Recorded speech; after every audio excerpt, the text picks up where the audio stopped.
दौड़ता भागता ये शहर, उस वक्त इसे मुंबई के नाम से जाना जाता था।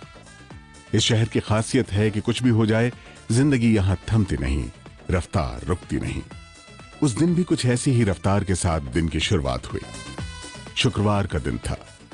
दफ्तर जाने वाले अपने काम पर पहुंच चुके थे। तब तक किसी को यह अंदाजा नहीं था कि उस दिन मुंबई में कुछ ऐसा होने वाला है जो उसकी रफ्तार को रोक देगा।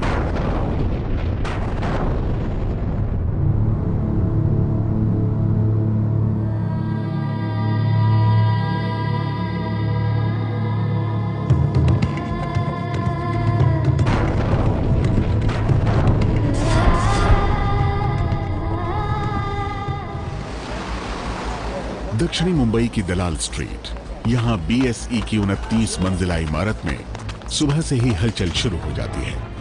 लोगों की निगाहें शेयरों के चढ़ते गिरते भावों को तौलती रहती हैं। बॉम्बे स्टॉक एक्सचेंज 12 मार्च 1993 को उस दिन यहां पर इसी तरह का माहौल था।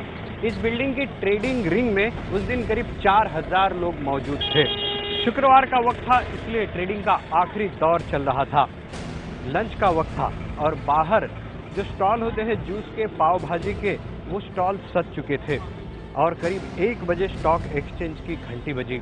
इसका मतलब था कि आधे घंटे बाद ट्रेडिंग बंद होने वाली है। लेकिन 1:30 पर जो दूसरी घंटी थी, उसके बजने से ही पहले ही एक जोरदार आवाज हुई।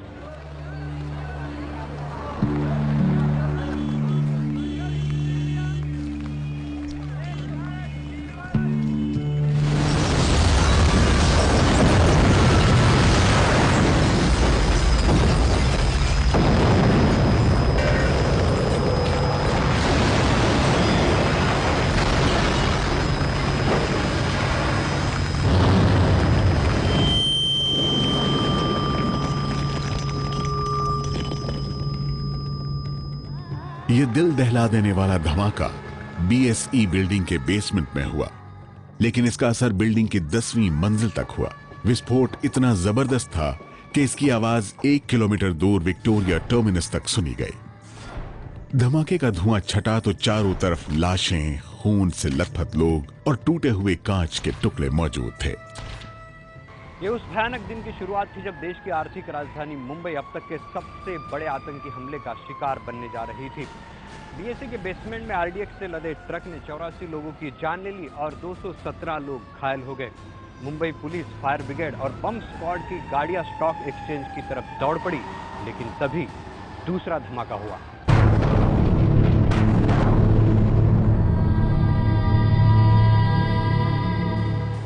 हम इस वक्त हैं दक्षिण मुंबई की नरसी नाथा स्ट्रीट में। इसको कट्टा बाजार भी कहा जाता है। अनाज और मसालों का ये एक बड़ा मार्केट है। यहाँ पर बड़े पैमाने पर अनाज और मसालों की खरीद फरोख्त होती है और दिन भर यहाँ पर लोगों की भीड़ लगी रहती है। 12 मार्च 1993 को दोपहर को 2:15 पर इसी ठिकाने पर एक जोरदार धमाका हुआ। उस धमाके से आसपास की दुकानें हिल उठी। आग की लपटों ने इस पूरे इलाके को घेर लिया, जिसमें कि 16 लोग घायल हुए और धमाके की वजह से 5 लोगों की मौत हो गई।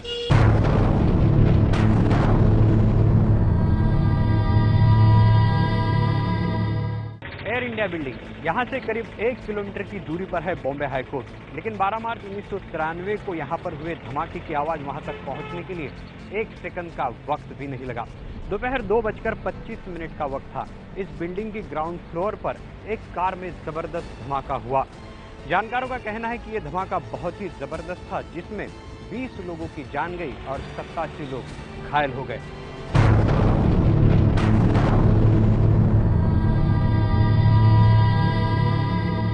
सेना भवन यानी शिवसेना का हेडक्वार्टर, इसके ठीक बगल में मौजूद लकी पेट्रोल पंप पर हर रोज की तरह गाड़ियों की आवाजाही जारी थी। लेकिन 2:30 पर हुए धमाके से सब ठहर गया। धमाके के बाद फैली आग से पासी की एक बिल्डिंग जलकर पूरी तरह से खाक हो गई, लेकिन शिवसेना भवन को कोई नुकसान नहीं पहुंचा। इस धमाके में 4 लोगों की मौत हो गई और 50 लोग घायल हुए।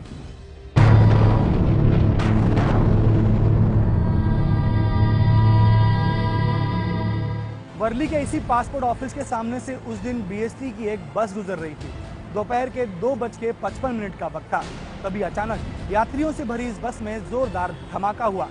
चश्मदीदों के मुताबिक धमाका इतना जबरदस्त था कि बस हवा में उड़ गई। इस बस में सवार कोई भी यात्री इस धमाके में बच न सका, यहाँ तक कि उनकी लाशें भी पहचानी नहीं जा सकी। 12 मार्च 1993 को हुए धमाकों में यह सबसे भयंकर विस्फोट था। धमाका एक जीप में हुआ था।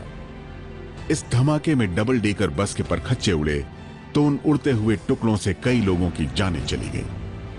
आसपास की गाड़ियां, बसें और इमारतें भी इस धमाके की चपेट में आ गए। कुल 113 लोगों की जानें गईं और 227 लोग घायल हुए।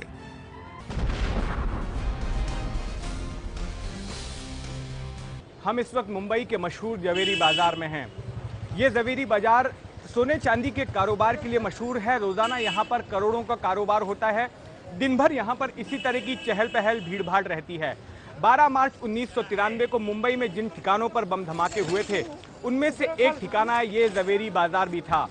जवेरी बाजार के इसी मिर्जा स्ट्रीट के कोने के पास यहाँ पर एक स्कूटर पार्क की गई थी जिसमें कि IDX लगा हुआ था और दोपहर को 3:05 के करीब उस स्कूटर में एक जोरदार धमाका हुआ।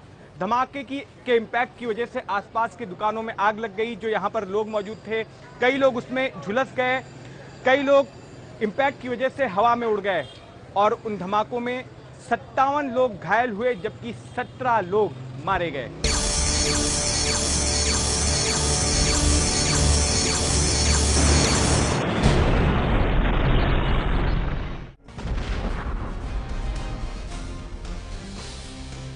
दादर का प्लाजा सिनेमा इलाके की पहचान हुआ करता था। लोग इसे मशहूर फिल्मकार वी शांताराम से जोड़कर याद करते थे, लेकिन धमाकों की साजिश रचने वालों ने इसे भी नहीं छोड़ा। जाहिर है वो हर ऐसी जगह पर धमाका करना चाहते थे जहां ज्यादा भीड़ जुटती हो। दोपहर 3:13 पर यहाँ एक वैन में धमाका हुआ। इस धमाके में 10 लोगों की मौत हो गई और 37 लोग घायल हुए।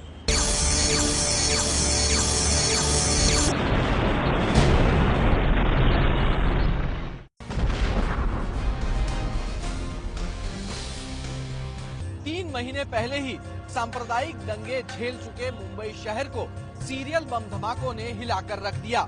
इसी बीच ये खबर आई कि मुंबई के माहिम इलाके में मच्छीमार कॉलोनी में कुछ लोगों ने ग्रेनेड फेंककर मछुआरों पर हमला कर दिया है, जिसमें 3 लोगों की मौत हो गई है। ये खबर फैलते ही माहिम इलाके में तनाव फैल गया। हालांकि पुलिस इस तनाव पर काबू पाने में सफल रही।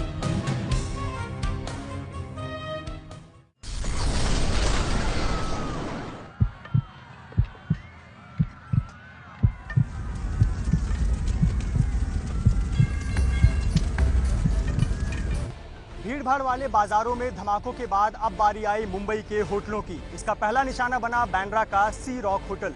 समुद्र के किनारे बने सी रॉक होटल की 18वीं मंजिल में जोरदार धमाका हुआ। विस्फोटक सूटकेस में रखे गए थे। इस धमाके में किसी की जान तो नहीं गई, लेकिन होटल की बिल्डिंग को काफी नुकसान पहुंचा।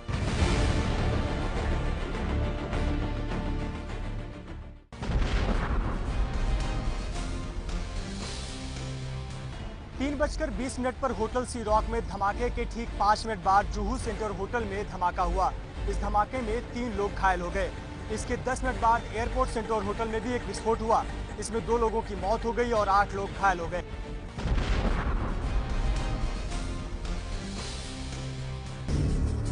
इन धमाकों के अलावा सहारा एयरपोर्ट पे ग्रेनेड फेंके गए।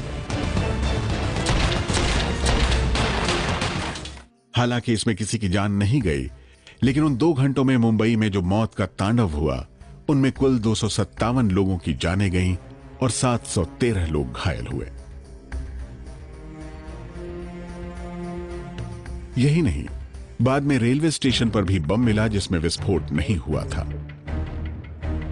12 मार्च 1993 को मुंबई में जो कुछ भी हुआ वो उससे पहले दुनिया के किसी शहर में नहीं हुआ था।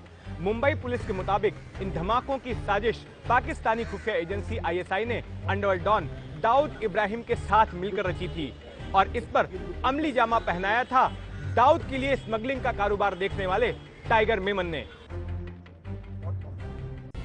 मुंबई को बर्बाद करने की खतरनाक साजिश की गई दुबई की चमचमाती इमारतों में। दाऊद और टाइगर मेमन ने यहीं पर सीरियल ब्लास्ट का मास्टर प्लान तैयार किया। मुंबई के स्मगलिंग रैकेट पर टाइगर की मजबूत पकड़ थी। इसी का फायदा उठाते हुए उसने हथियार और विस्फोटकों को मुंबई तक पहुंचाने का जिम्मा लिया। इसके अलावा हमले को अंजाम देने वालों को चुनने और उन्हें ट्रेनिंग के लिए पाकिस्तान भेजने का काम भी टाइगर के ही हाथ में था।